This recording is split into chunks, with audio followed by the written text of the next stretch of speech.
Let's solve a little mystery in the 1991 DOS game The Adventures of Willy Beamish. On the Sierra subreddit, YYZ88 asked about something that bothered them for almost 30 years. Apparently, while playing the game, suddenly an overlay appeared on top of the game, in the bottom left corner, showing a secret menu with chapters to jump to. They linked to the Willy Beamish page on the Cutting Room Floor website, a site devoted to hidden stuff in games, where we do indeed see some hidden text that's included in the game. A secret debug menu was apparently left in a release version of the game, which could accidentally be triggered. Looking at the responses of the post on Reddit, a lot of people suggested shortcuts like Ctrl-D, changing config files, etc.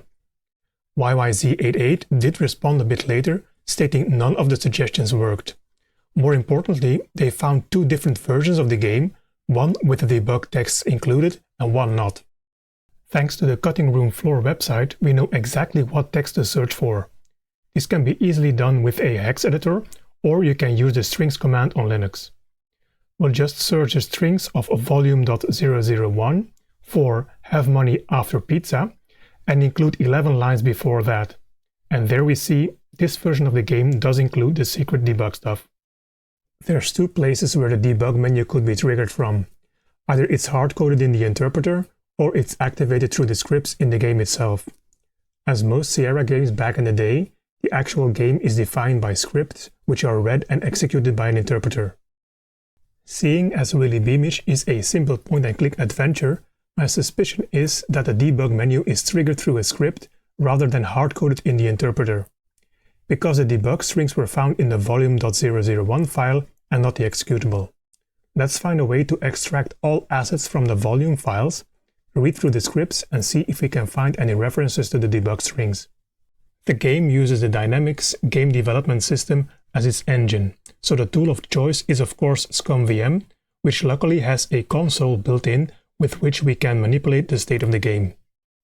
If we type help, we can see all the commands available. For example, scene lets us see the current scene we're in. There's also the script dump command, which is what we're after. From the example, we can determine that the scripts have the ADS extension. Now we can use the file search command to look for all the script files. An interesting script would be, for example, title.ads, so let's script dump that one.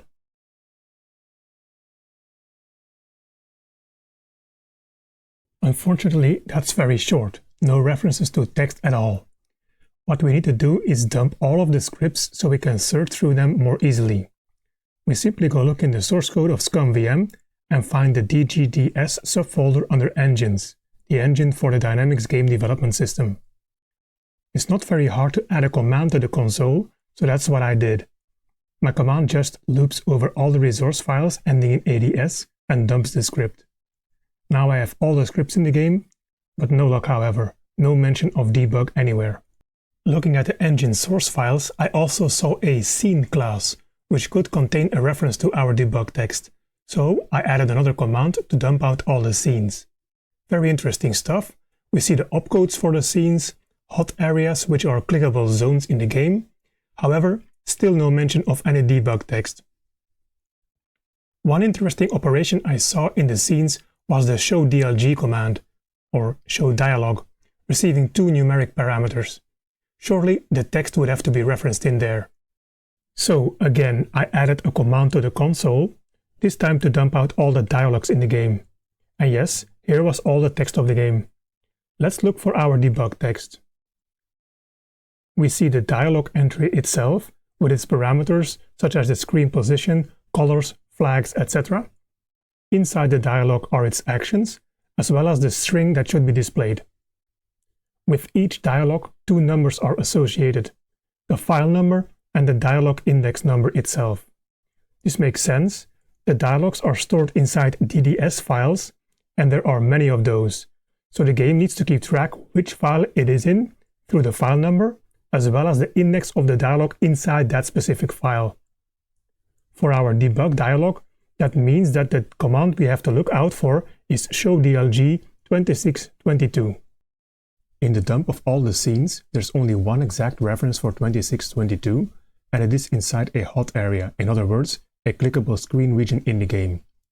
First, Let's switch to this specific scene itself so we know where we have to be in the game in order to trigger this hidden menu. At the start of this particular scene, we see it lives in the file s29.sds, meaning this is scene 29.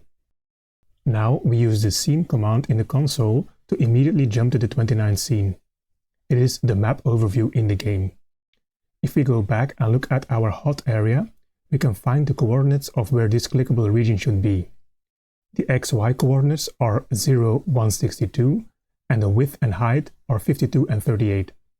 That should make it a small rectangle in the bottom left corner of the screen. Of course, ScummVM has a way of visualizing these hot areas simply by typing the hot area command in the console. We do indeed see a clickable rectangle in the bottom left corner of the screen, however, its outline is red, not green like most of the others. The mouse pointer also doesn't change when we hover over it. This implies that the condition to activate the hot area has not yet been met. That would make sense, of course, as otherwise the debug menu would be right there, available all the time. Let's look back at our hot area and look at the conditions. We have a scene condition that mentions global and equal, then num159 and value 1. Without digging in the code what this exactly means, I think we can deduce that this condition expects global flag 159 to be set to the value of 1. Of course, the console has a command to inspect and manipulate these global values with the global command. So let's inspect the current value by typing global 159. We see its value is currently set to 0. Switching it to 1 is as simple as typing global 1591. Our bottom left rectangle immediately turns green, meaning its condition has been met and is now enabled. If we click on it, we do indeed see the debug menu. We're not finished though. We need to figure out what in the game sets this global variable 159 to 1. Let's look at the dump of all the scenes again and search for the exact value 159. There are 48 results, and most of them resemble the condition that enables all the special debug hot areas. As you can see, there's quite a few of them. We'll come back to those later. For the rest, there's a couple of hot area coordinates that include the number 159, but that is of course irrelevant. Those don't reference the global value, it's just a coordinate. The interesting one, and there's only one of those, is this one.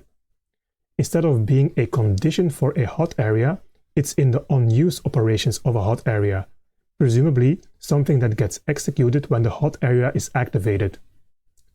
Before figuring out what all the extra numbers in this operation do, let's just figure out where this hot area exists and just click it.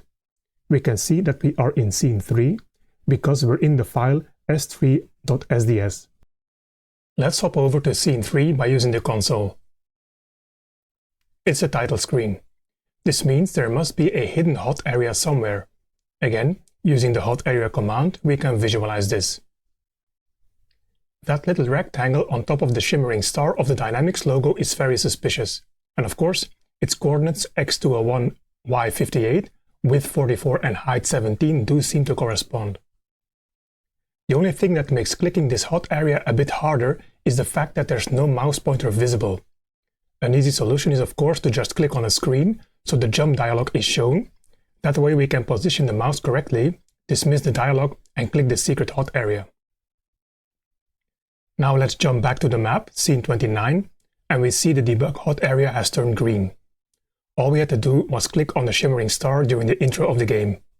That is of course something you could have done accidentally 30 years ago while starting up the game. No special keyboard presses needed, just click a specific area on the screen. If we go back to our dumped scenes, we see there's 42 checks of our global 159 debug value. That means there's 42 instances where you can trigger some debug behavior in the game, not just this one dialog in the game's map overview.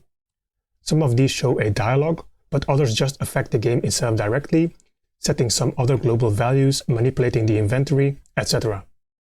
If you want to check out this list, I have put it on a blog post on my website. You can find the link in the description of this video. What all these debug actions do, I'm leaving up to you, the viewer. Do check out my other videos where I also investigate and reverse engineer old games. If you have suggestions for other hidden secret stuff in games, leave them in the comments. Thanks for watching.